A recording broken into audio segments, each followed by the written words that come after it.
आप एक्चुअली पत्रकार, जर्नलिस्ट, ये जो कॉज है, ये कॉज की और आपकी पहचान कब हो गई? मैं जब छोटा था तो घर में अखबार आते थे। तो उस अखबार में एक बार एक एसिड अटैक की घटना, हमारे शहर में एक एसिड अटैक हुआ। और ये घटना मतलब दिमाग में पता चली कि एसिड अटैक जैसी कोई चीज़ होती है। फ़ोटोज़ देखी तो बहुत खतरनाक थी। और बस वो एक घटना ख़त्म हो गई वहीं से। और फिर एक समय ऐसा आया जब मैं एयरफोर्स में था, इंडियन एयरफोर्स में। और अपने घर वालों की मतलब मेरे घर वाले चाहते थे कि मैं एयरफोर्स में जाऊँ, मैं चाहता था मैं ना जाऊँ। अच्छा। और उस पूरे स्ट्रगल में क्या हुआ कि मैं उसको छोड़ रहा था, एयरफोर्स को मैं रिज़ाइन कर दिया था और समझ में नहीं आता था क्या करेंगे। और मेरा मन था कि राइटिंग करेंगे। तो कुछ बिना जाने हुए मैं सोचता था कि उस लड़की से ज़रूर मिलूंगा और उस लड़की की कहानी लिखूंगा। और मैंने अपनी कहानियाँ मन में ही बना रखी थी, ये हुआ होगा, ऐसा हुआ होगा और फिर वो किस लड़की को मिलोगे? जो कानपुर में आरती करके जो लड़की थी जिस पे एसिड अटैक हुआ था। और फिर जब नौकरी छोड़ी तो बहुत ख़राब सा दौर भी गुजरा। उसके बीच में जब बाद में समय मिला तो उनसे मिले। और वो जो पहली मीटिंग थी, मेरे ख्याल से वो एक कारण थी कि ये वो बहुत गंभीर थी। मतलब वो मीटिंग ने बहुत फ़र्क डाल दिया। इवन जो मैं सोच रहा था मन में, मतलब बहुत उथला उथला सोच रहा था, बहुत मतलब बहुत डिटेल में नहीं समझ में आता था कि क्या प्रॉब्लम है, मैं तो उसको चेहरे से ही जोड़ रहा था। और फिर वो मीटिंग हुई और फिर ये शायद 2010 में मैं उनसे मिला था। और फिर कुछ नहीं किया। मतलब फिर बेसिक सा ये करते थे कि मतलब उनके कोई भाई नहीं थे, तो मैंने सोचा मैं एज अ ब्रदर क्या कर सकता हूँ। एज अ ब्रदर मैंने उनके लिए लेटर्स लिखे, मिनिस्ट्री को लिखा, एनजीओज़ को लिखा। कुछ मदद भी रेज हुई थोड़ी, मतलब किसी ने 50,000 डोनेट किए। और फिर वो वहीं रुक गया। और 2013 में फिर एक ऐसा समय आया जब मेरे पास करने के लिए कुछ था ही नहीं। मतलब ये मूवमेंट चल रहा था उस समय, एंटी करप्शन मूवमेंट, निर्भया आंदोलन। तो हमने नौकरी छोड़ दी थी पत्रकारिता की और वहीं दिल्ली जाके, कानपुर में पत्रकारिता करता था और दिल्ली जाके नौकरी छोड़ के वहीं ये सब में लग गया था। तो उस दौर में मतलब कुछ था ही नहीं करने को। तो ये लगा कि चलो ये जो मैंने फॉलोअप किए हैं, मैंने एसिड अटैक के बारे में जानकारियाँ रखी हैं, तो क्यों ना इनको नोट करना शुरू किया जाए।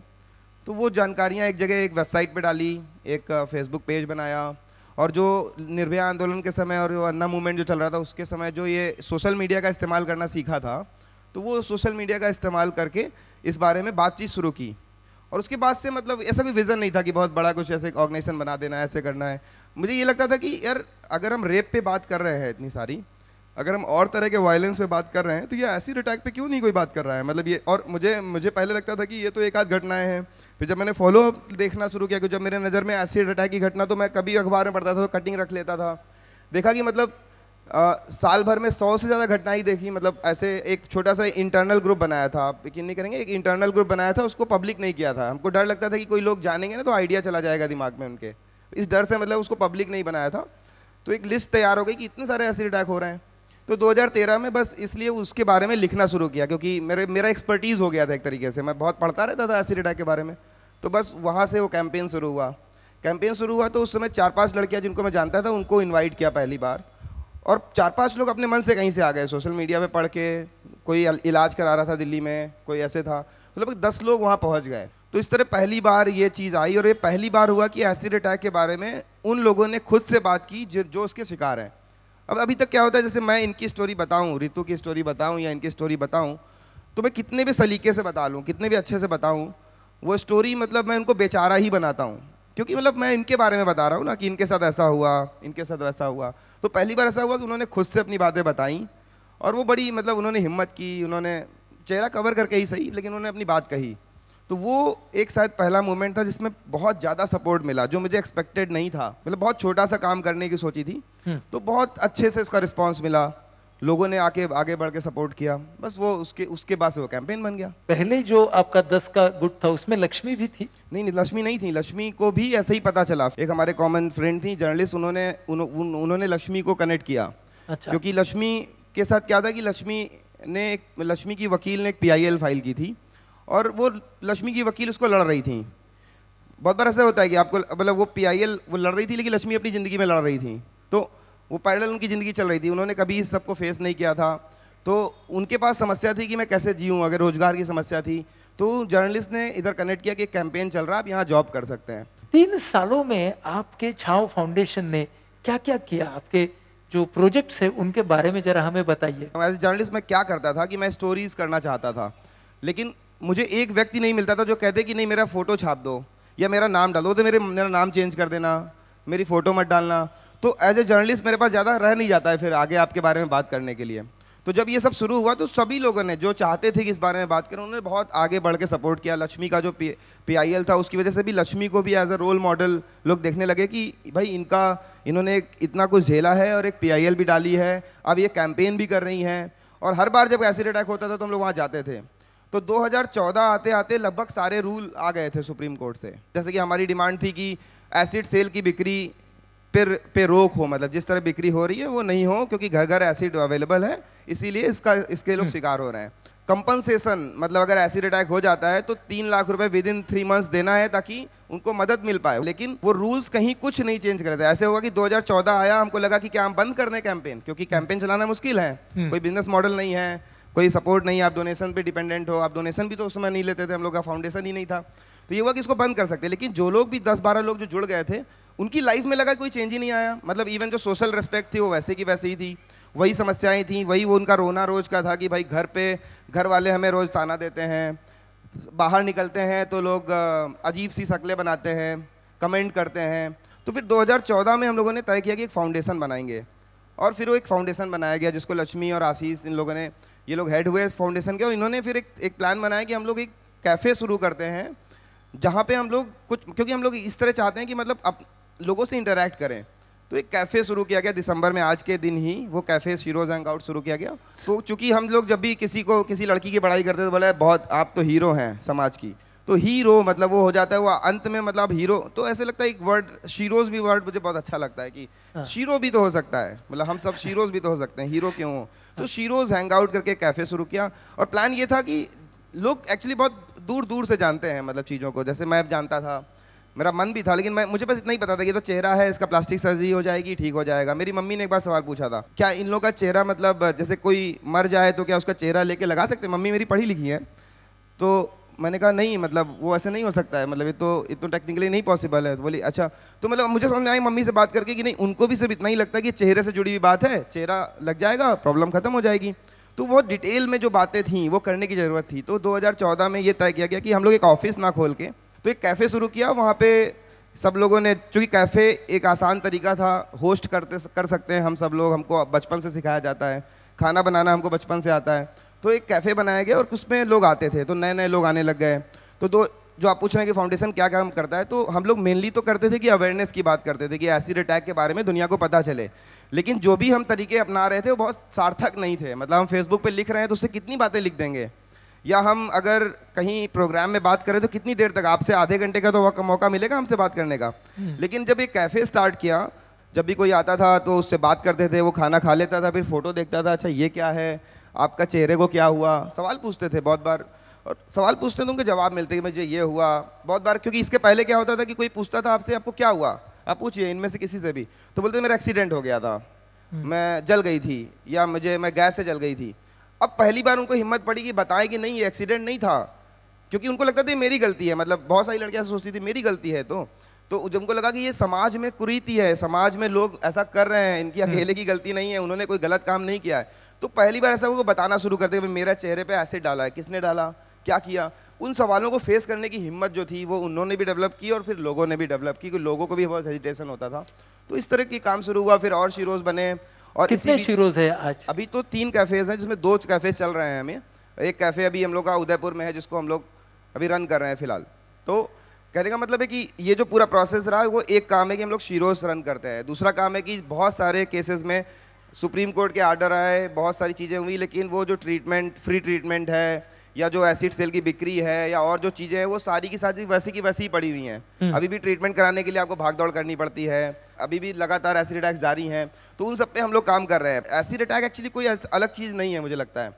आप सोचिए, जैसे हम लोग सोचते हैं एसिड अटैक रोक देंगे, क्या संभव है? ये नहीं संभव। आप एसिड को सेलेक्ट कीजिए और डिलीट कर दीजिए पूरा एसिड दुनिया से, तो क्या होगा? मतलब आपको वायलेंस आएगा तो आप ये कुर्सी उठा के मार देंगे।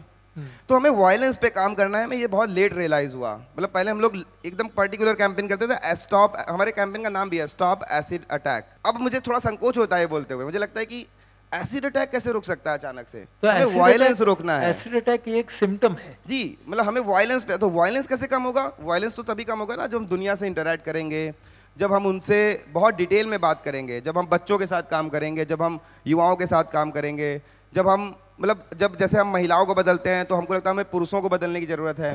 तो ये सारे काम शिरोज के जरिए अब हम लोग करने लगे हैं। आपका एक QRT, क्विक रिस्पॉन्स टीम, ये क्या आइडिया है? कि कभी कोई एसिड अटैक हो जाए, हम कोशिश करते हैं वहाँ तक पहुँचें, उसको जो तत्काल सहायता चाहिए वो तो दें ही, साथ में उसी समय जो कि वो सही समय होता है कैंपेन करने का, इस बारे में बात करें कि यहाँ क्यों एसिड अवेलेबल है यहाँ पे, या ये जो सिस्टम ने क्या रिस्पांस दिया है। तो ये क्विक रिस्पांस टीम है और इसकी वजह से भी बहुत सारा फर्क पड़ा कि हर एक केस में मतलब आपको हमने कोशिश की कि उसको हाईलाइट मिले, मतलब उसको उस पर एक फोकस हो, उस केस पे समाज का ध्यान जाए।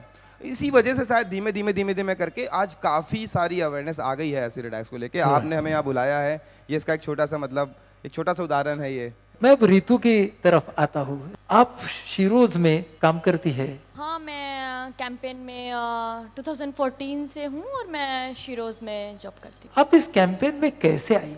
मेरे ऊपर अटैक तो 26 में 2012 में हुआ था और मेरे कज़न ब्रदर ने मेरे ऊपर अटैक करवाया था किसी से 1,25,000 रुपीज़ दे के। यानी फैमिली फ्यूड था, फैमिली का ये था। हाँ, वो मेरे से लाइक भी करता था और मेरे से 22 इयर्स बड़ा था, तो उसने अटैक करवाया। उसके बाद मतलब कि मैं कंटिन्यू 2 मंथ्स तक हॉस्पिटल में थी और मेरा ट्रीटमेंट चलता रहा। और मैंने न्यूज़ में ही मैंने देखा था स्टॉप एसिड अटैक कैंपेन के बारे में, तो मुझे कांटेक्ट मैं नहीं कर पाई थी, बट एक स्टोरी हुआ था अलग अलग इश्यूज़ पे, मतलब कि एसिड अटैक हर एक लड़की के साथ किसके साथ क्या हुआ है, तो उसने मेरा भी स्टोरी किया था। तो आलोक जी ने वो स्टोरी देखा था और फिर उसके बाद मेरे से मिलने गए, मेरे से बात किया, तो फिर मैं कैंपेन में आई थी। और लेकिन आप रोहतक में थी और आज आप कहाँ काम करती है? मैं आगरा में हूँ। आगरा में है। और अभी टीम के साथ काम करती और हूँ, अभी मैं नोएडा में हूँ। अभी नोएडा में है। तो रोहतक से आपके फैमिली ने बाद में आपको छोड़ा ये सब काम करने के लिए? मेरी फैमिली बहुत सपोर्टिव है, मतलब कि मुझे स्टार्टिंग से उन्होंने बहुत मदद किया और मतलब कि उन्होंने देखा कि कैंपेन कैसे काम करता है, क्या करता है, तो उन्होंने डिसाइड किया कि हाँ कुछ आगे बढ़ना है तो उसको बाहर निकलना पड़ेगा, तो उन्होंने जाने दिया। आप में गए 2-3 सालों में क्या क्या फर्क आप महसूस करती हो? जब मैं हॉस्पिटल से आई तो मैंने फर्स्ट टाइम फेस देखा तो मुझे लगा कि इससे अच्छा तो मैं मर जाती, मैं क्या करूँ इस फेस के साथ। और मतलब कि घर वाले बचपन से मुझे गाइड कर रहे हैं कि कैसे जाना है, क्या करना है, बट जब अटैक हो गया तो वो उनको भी नहीं समझ आया उनको क्या करना है, तो घर में ऐसे ही रहती थी। तो सोसाइटी वाले भी जब मिलने आते तो बोलते कि कैसे है, अब क्या करेगी, क्या होगा, यही सब चलता था। तो यही सब सुनते सुनते मुझे 2 साल मैं घर में रही। उसके बाद 12 से मैं 14 में जब कैंपेन में आई तो मतलब कि मैं फेस कवर करके चलती थी। उससे पहले जब मैं घर में थी, जब मैं कैंपेन में आई, आलोक जी से मिली, तो मतलब कि मुझे बहुत अच्छा लगा। इन्होंने मुझे बताया क्यों तुमको फेस कवर करना। एक डॉक्यूमेंट्री शूट हो रहा था जिस दिन मैं फर्स्ट डे आई, उस दिन से ही वो स्टार्ट था कि ब्लैक रोज रेड ड्रेस करके, तो उसमें ये सब बातें किया कि तुमको क्यों फेस कवर करना है, या मतलब कि तुम क्यों फेस छिपाओगी, छिपाना उसको चाहिए जिसने अटैक किया है। तो मैंने उस दिन से सोचा कि मैं फेस कवर नहीं करूंगी और मैं ऐसे ही सबके सामने जाऊंगी। उस दिन के बाद मैं फेस कवर करके नहीं गई और मैं कोर्ट भी जब जब जाती तो फेस कवर करके जाती। तो वो मेरी तरफ देखता था मेरा अटैकर, और बहुत सारे लोग 18 लोग थे उसमें इन्वॉल्व और एक लेडी भी थी मेरे केस में। तो जब मैं स्टॉप एसिड अटैक, मेरी टी शर्ट के पीछे लिखा है, यहाँ बाजू में शिरोज हैंग आउट लिखा है, भैया ने बोला कि ये टी शर्ट तुम पहन के जाना और फेस कवर करके नहीं जाओगी। मैंने बोला हाँ ठीक है, मैं पक्का ऐसे ही जाऊंगी। तो मैं गई तो उनकी हिम्मत नहीं थी कि वो मेरी नज़रों से नज़र मिला पाए। ये हिम्मत कैसे आ गई? जब मैं कैंपेन में आई इतनी सारी बातें होती थी और बहुत सारी लड़कियों से, मैं लेफ्ट आई से नहीं देख पाती हूँ, तो वहाँ पे एक नीतू है जिसके ऊपर 3 इयर्स की थी जब अटैक हुआ था। तो मैंने उसको देखा कि वो तो दोनों आंखों से नहीं देख पाती है, बहुत कम देख पाती है कि रोशनी हो गया, अभी दिन है और अभी रात हो गया, और वॉशरूम तक मतलब कि मुश्किल से चली जाती थी। वो किसी का साथ की ज़रूरत है उसको। तो मैंने सोचा कि रितु तेरे को तो एक आँख से दिखता है और तुम अकेली कहीं भी जा सकती हो, सब कुछ कर सकती हो, तो तुम क्यों नहीं करोगी। तो मैं मतलब कि आलोक भैया ने मुझे गाइड किया और मैंने सब लोगों से मिला। आलोक जी, आपके पास आता हूँ। लक्ष्मी है, रीतु है, कुंती के साथ हम बात करेंगे। ये लड़कियों से आपने क्या सीखा है? इंसान ने सर्वाइवल सीखा है। हमें डर लगता है कि मेरा एक्सीडेंट हो जाएगा तो हम कैसे जिएंगे, हमेशा मैं भी ऐसे डरता हूँ। जैसे कभी एक्सीडेंट के बारे में सोचूं तो लगता है मेरे पैर दोनों चले जाएंगे तो मैं क्या करूँगा। पर अब मुझे रियलाइज़ होने लगा है कि नहीं, अगर बहुत ख़राब नहीं हुआ, अगर मुझे एक अच्छी कम्युनिटी मिली, एक मुझे अच्छे दोस्तों का साथ मिला, तो मैं जी लूँगा और मैं भी वैसे ही जीऊँगा। ये चीज़ इनसे सीखी तभी, क्योंकि मैं इसलिए ये बात दोहराता हूँ क्योंकि मुझे लगता है कि आप लोग कनेक्ट तो फील करो पहले। ऐसा तो नहीं है कि आप वहाँ से बैठ के ये सोच रहे हो कि नहीं ये लोग बड़े स्पेशल हैं और तो सारी बातें अब ये सोचोगे ये लोग कर सकते हैं, मैं नहीं कर सकता। मुझे पहली बार ऐसे महसूस हुआ इन सबके साथ रह के, क्योंकि मैं उनको हिम्मत देता हूँ पर मुझे हमेशा डर लगता रहता था कि मेरे साथ कुछ बुरा होगा तो मैं क्या करूँगा, क्या मैं भी वैसे ही कर पाऊँगा जैसा ये कर रही हैं।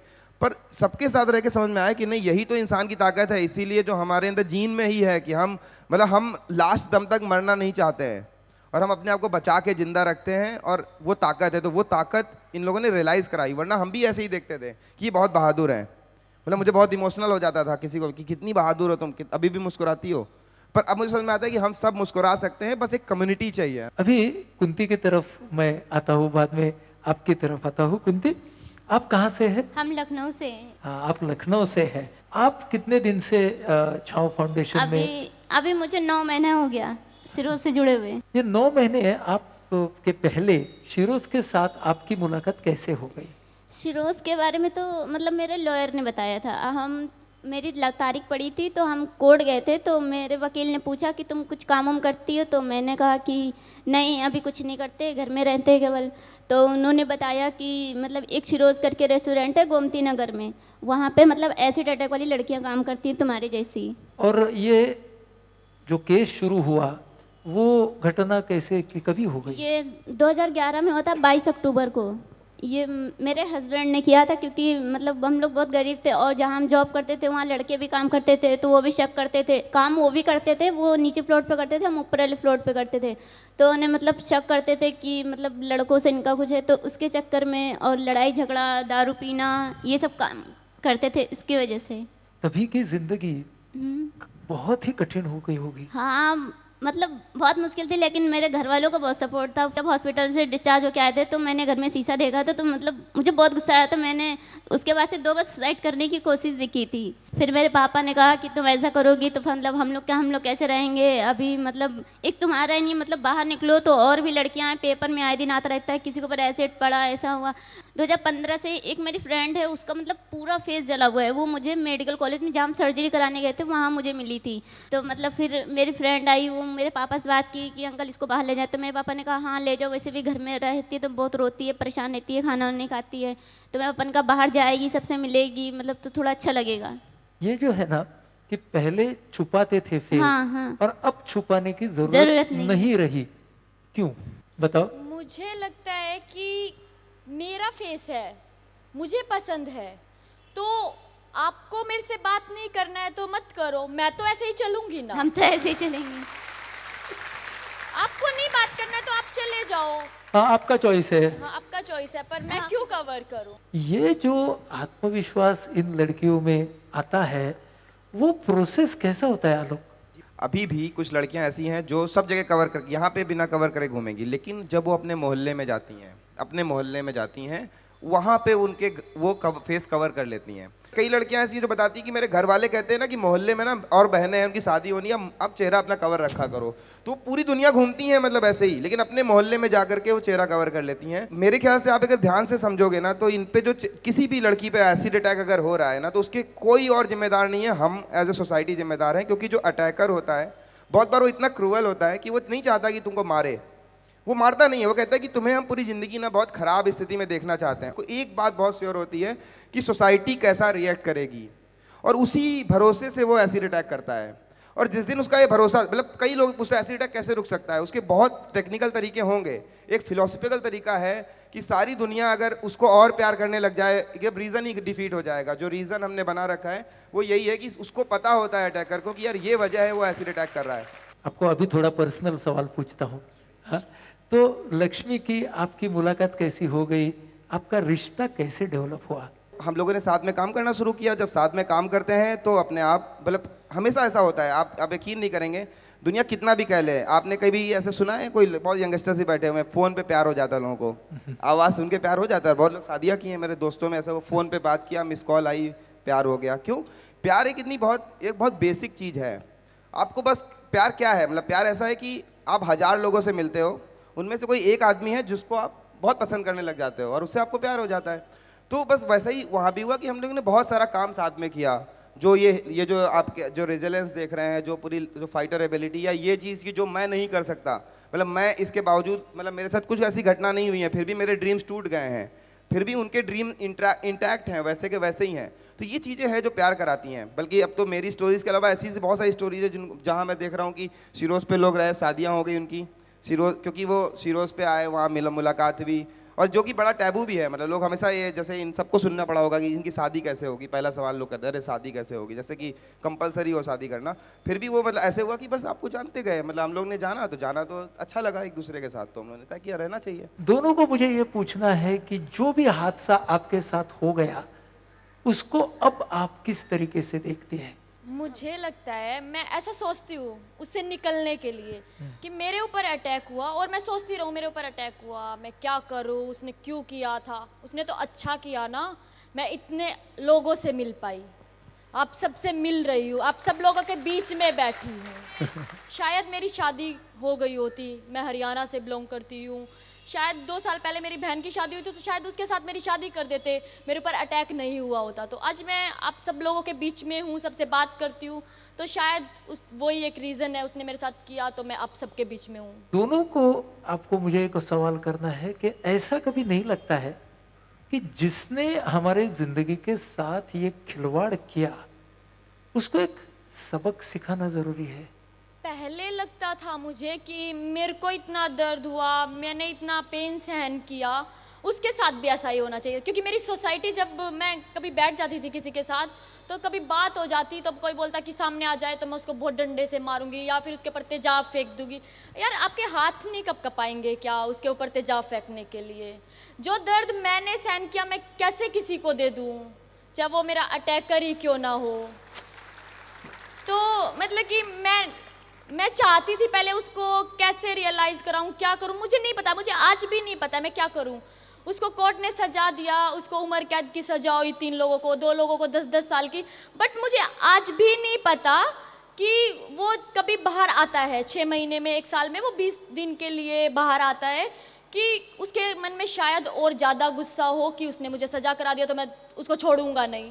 बट मुझे ये नहीं पता कैसे रियलाइज़ होगा। बस मैं इतना चाहती हूँ कि वो मेरे साथ दोबारा ना करे या किसी और के साथ ना करे, बस वो इतना अपने अंदर चेंज उसके अंदर आए, चाहे वो आज इसी टाइम बाहर आ जाए, मैं कुछ नहीं बोलूँगी। आपने जो बात कही और मुझे वो बहुत अच्छी लगी कि आप चाहती है कि उसके मन में बदलाव आए, और आप ये नहीं चाहते कि उसको आप वैसी कड़ी सजा दे, क्योंकि फिर आप में और उसमें अंतर क्या रह गया। ये जो बात आपने अभी कही वो बहुत सीखने लायक है हम सब के लिए, क्योंकि हम सब लोग गुस्से के अधीन जब हो जाते हैं तो भला बुरा न देखते हुए सिर्फ किसी को सबक सिखाना, यही हमारा धर्म मानते हैं कि सबको गुस्सा आता है, मेरे अंदर भी गुस्सा है, उसके अंदर भी, आपके सबके गुस्सा सबके अंदर है। बस आपको कुछ सेकंड या 1 मिनट के लिए कंट्रोल करना होता है। मतलब कि एक बूंद जब पानी का गिरता है गरम, तो कितना जलता है, आप 10 सेकंड में ये सोच लेते, 10 सेकंड में ही हो जाता है कि मुझे ये नहीं करना है। तो मतलब कि वो सोच लेता कि एसिड अटैक किसी के साथ होगा, उसके ऊपर एसिड फेंकेगा तो उसको कितना पेन होगा। तो मतलब कि मेंटेलिटी है उसकी, मतलब कि सोच, उसके दिमाग में एसिड है, एसिड मार्केट में मिलता रहे, वो जब वो क्या बात है? लेगा ही नहीं तो कैसे होगा। दिमाग तो दिमाग में है उसके, एसिड दिमाग से निकालना बहुत है। अच्छा कहा कि एसिड दिमाग में है, एसिड हाथ में नहीं है। एसिड ये गुस्सा है, और जब गुस्सा है तो हिंसा होगी, तो हिंसा के खिलाफ जाना है, एसिड के खिलाफ नहीं। लोग जी, छाव की भविष्य की योजनाएं क्या है, क्या करना चाहते हैं आप? तीसरी बरसगांठ है, संकल्प कर लीजिए। मतलब मेरे ख्याल से ये मेरी कमजोरी समझ लीजिए, या ये स्ट्रेंथ भी है इसकी कि बहुत ज़्यादा योजनाएं नहीं है। अभी भी हमें ऐसा लगता है कि जो काम हम लोग कर रहे हैं वो स्टेट को करना चाहिए, मतलब ये स्टेट को, सोसाइटी को करना चाहिए।